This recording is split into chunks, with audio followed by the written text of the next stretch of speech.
if I want to do this full time one day, I gotta lose sleep, I gotta get up early, and I have to really mean it. Justine Wiggins is driven. More than an entrepreneur, she's an artist. I've stamped for probably 6 or 7 years now, so I like to consider myself an expert in it. Creating delicate pieces with powerful messages. I like the tiny ones, it's just kind of a little secret, you know? She works before and after hours of her full-time job. She's in the Army Reserves, graduated from the Police Academy. Every bit of her background is poured into her brand, W&B. And one day I was driving and I almost wrecked because worthy and badass finally hit me, and I knew that's exactly what I wanted it to be. I mean, I think it's perfect. I think that's badass. Thank you. That's badass. For Justine, that strength comes from life experiences, like the kind that can sometimes make us wonder if we're enough. As a young girl, she says she was adopted twice. Growing up, that sort of left me feeling like nobody wanted me, and that I was fairly unloved because who's adopted twice, you know? But I had an incredible mother she raised me. She's been my mom since I was 8, and she was also in the military, so she was just as badass. She was the one who instilled in us to be strong-willed, to not be walked all over, and to stand our ground. Now, her custom designs are symbols of expression for women, reminders with important messages that they can wear. I like to think that I'm putting, positive energy, prayers, whatever it is that, you adhere to, into all the jewelry that I'm making. And I love doing that. I love creating necklaces with their children's initials on it, or their new last name if they're just getting married. Make bracelets, that's another popular thing I do. And I had a woman earlier this year come up to me and say that when she looks down at that bracelet, it reminds her that it's time to buck up and be a badass. And that speaks volumes to me, because I can sometimes forget, that I'm badass, or that I'm worthy, or that I'm enough. And so I am fulfilled knowing that other women are feeling that from what I'm creating for them. Beautiful. It's beautiful. I love it. She's also fulfilled by supporting the other passionate female business owners in Girl Tribe. It's been really cool to see that boom over the last few years, to just see women who have an idea or need a creative outlet to just come forward, take a gamble on themselves and just do it.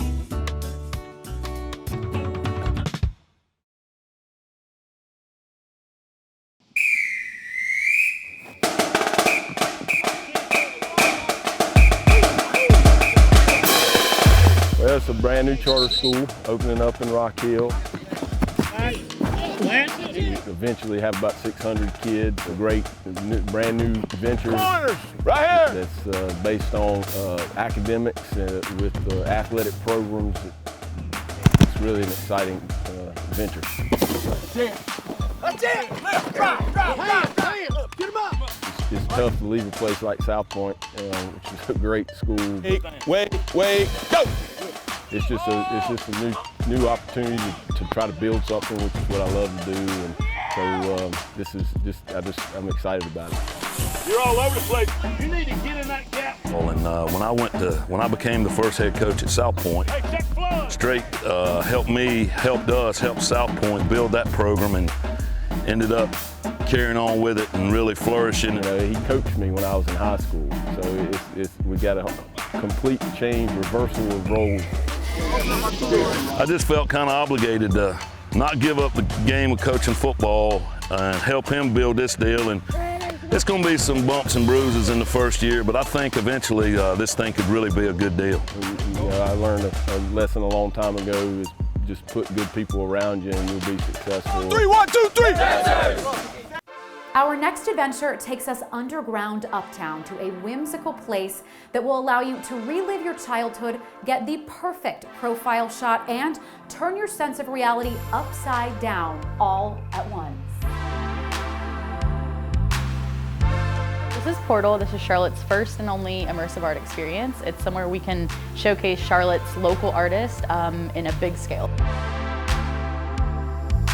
Gosh, it's like everyone's childhood on this wall. This is unlike any art gallery or museum you've likely ever experienced. So this is Hanin Mee's room. Okay. She wanted to make it feel like you were in a glass box of emotions in the jungle. Was like kind of like her go-to idea for this. People love this room. It's awesome. In here, people really like that the lights change color. Yeah. So we kind of wanted a place where like you could come and take really cool pictures, but also appreciate local art. So you can be a part, take pictures in the whole part. There are no signs like do not touch the artwork. Not at all. Okay, not that kind of art gallery. No, definitely not. Jamie Johnson is the general manager and part owner and showed us the various rooms and exhibits to experience. Oh my gosh. Is this the pink room? Is that what people call it? They call it the toy room. The mostly. toy room. Yes. Okay, because really everywhere you look, there are toys. So this is Michelle Hoffman.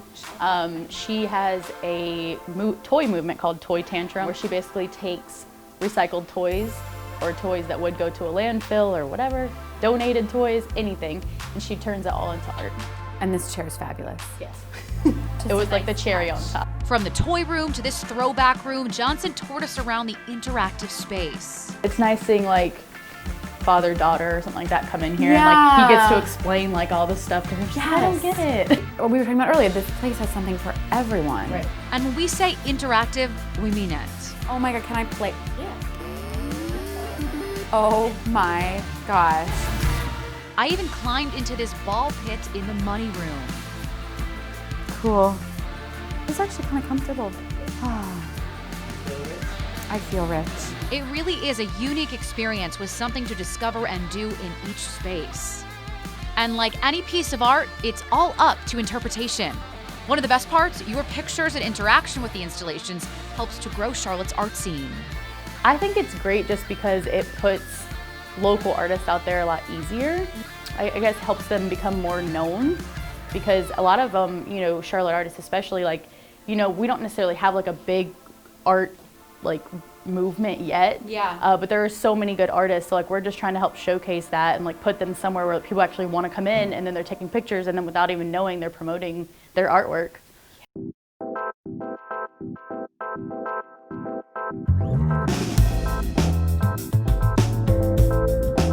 It was this thing that we talked about, you know, later in life we would buy a piece of property and plant a vineyard and open a winery, and it was sort of this far off dream. A dream that has turned to reality for Monique Sullivan and her family.